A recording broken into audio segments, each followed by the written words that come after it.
twarimo tuvuga yuko ni byiza yuko bakura amaboko mu mufuka bakiga imyuga bagakora. Niho yakarimo babwira ati n'uwagira ibyo agukeneraho bindi ariko iyo asanze hari icyo uzi, hari igihe yari kuguha 20 ariko akaguha 100 kugira ngo ujye gushora no mu byuzi ugire ibyo uhagarika ugire n'ibyo ujyamo. Ariko se umuntu nasanga uri hanze gute? Arega boss hari ukuna boss mushora guhura wenda akagukundira ubwo bwiza bwawe, nge ndavuga cyane cyane ku bakuru. Ariko mushora guhura akubaza se ushoboye iki, wakora iki, mukavugana n'ibyo bindi wenda ukamusamuza. Ngewe nkunda kuvuga ngo gusamura cyangwa se kubomora, wa mugani wanzumvaga kubomora. Ariko sanze hari icyuzi yaguha n'akazi, none se nasanga nta kintu ashobora no guhereza akavuga ati reka uyu mwana. Hari ukuntu umuntu avuga ati ukuntu bose bajya babaza abakobwa ati ni nk'iki wabasha gukora, noneho yakimubaza ugasanga umwana abuze ni ide imwe n'imwe afite mu mutwe. Kuvuga ngo nzakubwira ngo hari n'ubu ushaka kugufasha gusa kandi igitsina cyangwa gushaka ushaka no kukwifashisha, yakubwira ngo ugasanga nta kintu na kimwe. Yakubwira ngo unako wavanga wamuva imbere ukajya kubaza, ibaze ko ujya kubaza undi muntu ngo umushinga ngo bambaje gutya. Mu buzima bwawe uri kugenda nta n'ikintu wavuga ngo nakora, nta gitekerezo na kimwe uri kujya kubaza babandi noneho badafite n'umuntu babaza ngo wakora iki. Noneho ugasanga uwo muntu iyo bigenze gutyo akakubwira ide ukaza kuyibwira wa mukire, n'uri niyo yaguhaye igishoro bitewe n'ukuntu n'uwo nta gitekerezo wari ufite, amafaranga apfa ubusa, n'andi usanga ngo yahombye mu minsi ibiri. Umva Fani fanavuze akantu aranyibutsa. Ngewe akano kantu kakunda kubaho cyane ku bantu b'abakobwa. Genze umukobwa yakundanye n'umusore, noneho akajya agisha inama umukobwa mugenzi we. None igihe cyo kujya kumusura agiye kujya avatira hose, nabona ibyo mvuga we nyine uzaze tujyane. Bajyanye bagezeho wa mutipa asanga wa undi baje bazanye niwe mwiza kurusha uwamuzanye, niwe uzi ubwenge. Birangira rero bakwaje kwapura bahanye nimero asigara wa undi ahita aramukansoringa, asigara yivugana na wa undi bajyanye. None se sinaguha urugero kuri Vestine ko nakurikiye amakuru, si umukobwa wundi wamuhaye pase kuri uriya mugabo bakoranye ubukwe, arangije yifatira Vestine, uwo wundi aramureka. So rero bakobwa bamenye ubwenge, bakobwa mumenye ubwenge, mumenye icyo gukora, mukura amaboko mu mufuka. Urugero ku mugore wanjye, n'umugore wanjye tubana, nango singushakira 200 urakurikina n'ubu yabuze ikintu yambwira. Urumva ni cya kibazo cyo kuba umuntu yicaye nta projet. Afata gataro none naza kureba nareba n'imibare nkasangira hasi, ugasanga nta muntu wamenyereye gucuruza iki, umufungo wa karoti, umufungo w'imboga, nta kintu wamubwira ntiwamuha 200 bakubwira ikintu yakora. Ubu baraho gusa nabuze ikintu namukorera. Ngewe nta numva kino kiganiro nashika nazarakara, ngewe azambwira mfatira 200 ambwira ikintu yakora, ariko ndamubaza ngo nakora abe naki wenda mufashe. Ni cya kibazo cyo kwicara nta mushinga. Ngewe mugoranye ndamukunda, ni cya kibazo cyo kwicara nta mushinga. Mufashe nk'umuntu w'umupapa, urumva nge senzi iki ko nanjye nize ibaze nanjye uyerega gutekereza ntabwo bisaba kwiga. Ntabwo nabyo nzi sinigeze ushobora gutekereza warize, ariko hari n'utekereza atarize kandi akagera ku bintu. Wambwira ukuntu tuzabana turinjije bye. Okay, reka baze nkubaze abakire bari mu uyu mujyi wa Kigali cyangwa mu Rwanda runo Rwanda bose bari abanyamashuri. Hari igihe hari n'abo bataragize mu ishuri ariko kubera ngewe ndinjije pe ngenda nabyiba. Ntabwo urinjije ubwo nta munyabwenge nkawe. Nta munyabwenge nkawe kuko reka nkubwire impamvu yaka. Umunyabwenge ntago iba. Mva mbwire yaka. Umunyabwenge utekereza ko yafata 200 injije. Itekereza gufata 200 kabeho umugore wayo ngo ashake icyo akora. Ni zingahe se? Ni zihe? Ngaho se nizikurikiye iki kiganiro cyose nizibinjiji ziyafate ziyaha abagore bagira ibyo bakora. Ariko ziko hari abagore bari hano ushobora guha 200 akagutunga rwose akajya kugura n'ipfa. Mu mezi 3 agahita kugeza kuri miliyoni. Rero nibyo bindi Fani yavugaga, ni byiza kwicarana na projet mu mutwe. Kuko nawe urabivuze umuntu ashaka kugutereta yakwikundiye, ashaka ko mujya kwaje kwa pla mwagerayo agahita kugirira impuwe bitewe n'ikiganiro mwaganiriye, kuko muraganira n'umuntu akubwira se ngufashe. Hano ese nawe umuntu umubwiye uti rero nubwo nkora ibingizi uko mbikunze, jewe narize ariko kwiga byaranze cyangwa byarakunze, ariko mbona ntibivamo njya kwiyigira gusuka.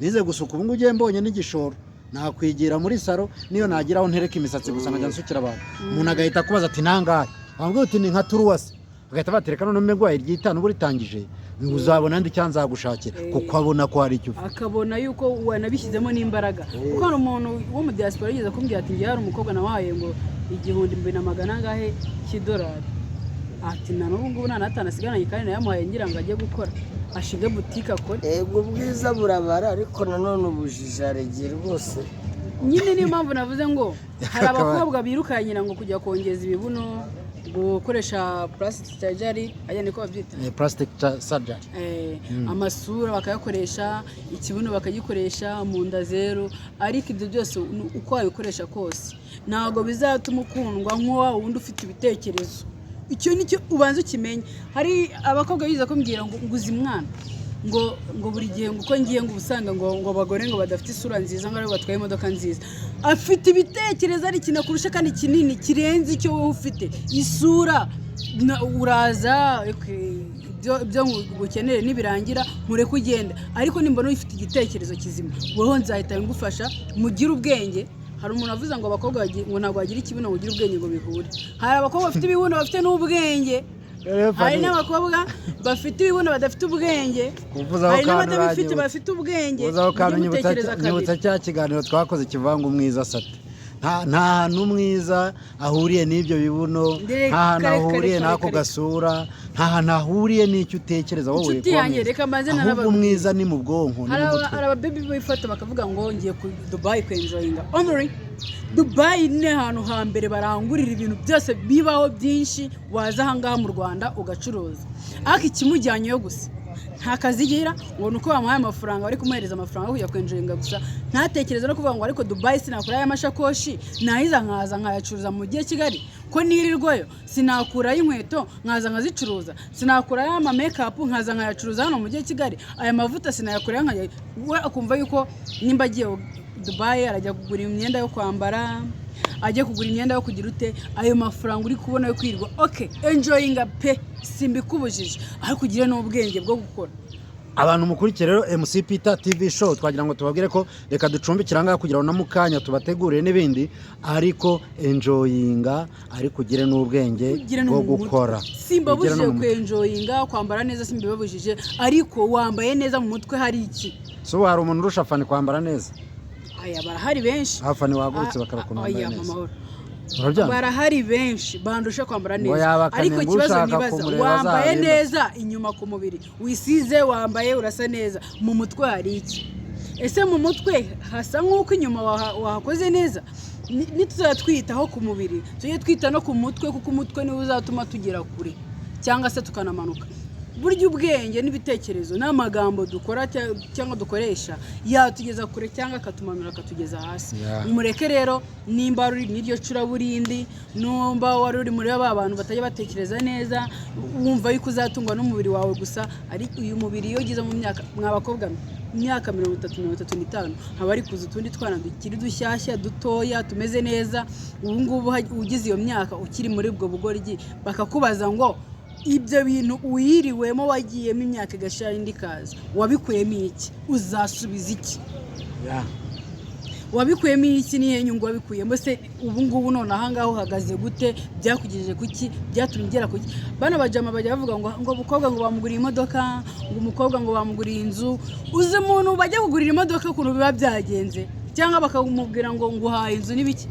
baba babona umuntu afite ibitekerezo n'ibyo bintu byose amuhaye yabibyaza umusaruro yabasha no kubijera ntimukavuga ngo baguhaye imodoka aho ejo yakunanira no kunywa esanse bikakunanira no kwinywesha esanse bikakunanira ukajya gusaba n'aya mazutu rero impamvu babibaha nuko babona hari icyo bashoboye ufite ingingo merewe umuntu azaguha imodoka nta perime ikindi uvuga ngo nzaguha imodoka ngo nzaguha inzu zo no kuguha ibintu bizayigutungiramo tujye tuvugisha ukuri ubwo umuntu inzu ukamuha n'imfunguzo ukamuha n'igitanda azasasamo oya ukamuha n'ibyo kurya n'ibyo n'ukuntu uzayimutamika tujye tugira ubwenge reka nimba umuntu aguhaye imodoka egare wenda agize imana niyo mazuta akayigufasha kuyinywa ariko nawe uvuga ngo basi wenda nanjye ejo n'ejo bundi uyu ngo yatamfashije nanjye nakwifasha kandi ikindi aya mafaranga abantu abangaba mwirirwa mutezaho amaboko babahereza mugiye bukoreshaho makeya ahandi muyabike basende ejo uzavuga ati mfite akuga nakoze byibura ejo nimunananiranwa uzabe hari icyo wigejeje simba shishikarije kubijyamo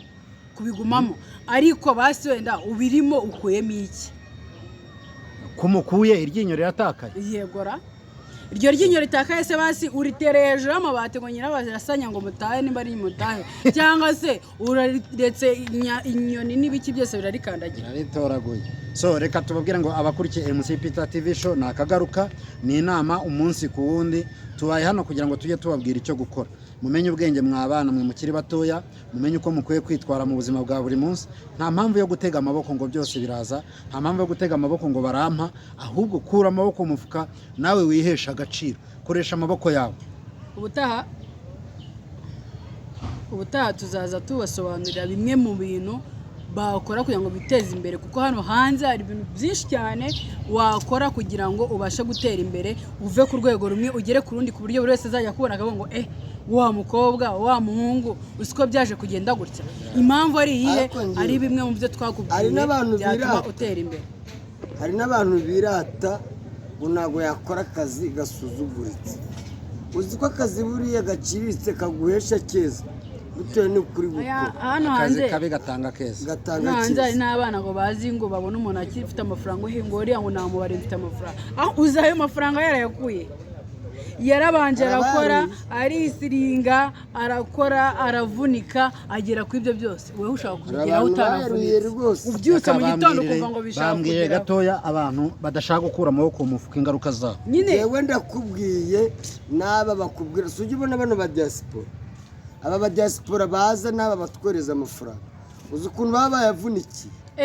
Babiri cyuya gutya. Hari aho nibajye banasinzira. Njya aba diaspora nimba ari abantu ba mbere ari gusanga umuntu uri hano twebwe turanaryama tukanafuruta tugasura tukagira ute. Aba diaspora bahora mu kazi umunsi ku munsi. Ndifuza yuko namwe mwajya muhora mu kazi, nta mwanya wo kuruhuka mufite.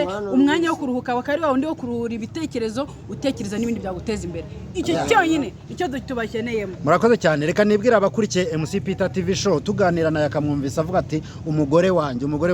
Abantu benshi mumenyera amapranka mukumva n'amakuru, nago yakari pranka afite umugore ndetse vuba ahangaha. Murabizi kino chano ni chano y'umuco n'ururimi no kuganiriza abantu bijyanye n'uko umunyarwanda wanyawe akwiye kuba yitwara. Hano rero nta pranka zihanyura, ibihaca ni ibyanyabyo, ndetse vuba ahangaha yakandajya kwirega nje no kwisobanura mu muryango kugira ngo uriya mudamu baduhaye bamenye ko bamushyize mu maboko mazima. Nta gakiriya ka wa wundi ubu vuba ahangaha ndajya kwirega no kumusabira umugeni mumuzane. Aba diaspora rero n'abandi mwese inshuti zayaka ndetse n'izanjye by'umwihariko, unkunda wese ugankundire na yaka. Kandi unkunda wese ankundire na Fani. Fani rero waracyari n'umukobwa uri aho ngaho. Urumva nyine yaka yamaze gutoranya yaragiye, ariko Fani nawe abahungu muri aha ngaha mumurebe neza. Ndahari buranze no kwambara ikote rikambera MC Peter. Murabirira no kuri profile yawe. Kandi Fani nawe zikuberwa n'umushanano. Bakunzi bayakamwana. MC Peter yemerewe kuzamfasha akagenda akamvugira ijambo kwirega nta kintu azanyicyuza, ariko nyeneye ubufasha bwawe. Nimero yanjye 079 59 5 139 mumfashe ngende nigaragaza imbere y'umukobwa nakomeza gutunga umugore w'abandi bujura nakumukobwa. Imisango yose kuri akanzayikora for free ku buntu, ariko fanta tuzajyana zizagurwa amafaranga, ibindi bintu by'ibiseke n'ibindi bintu byo kujya kwirega byose tuzajyana na amafaranga.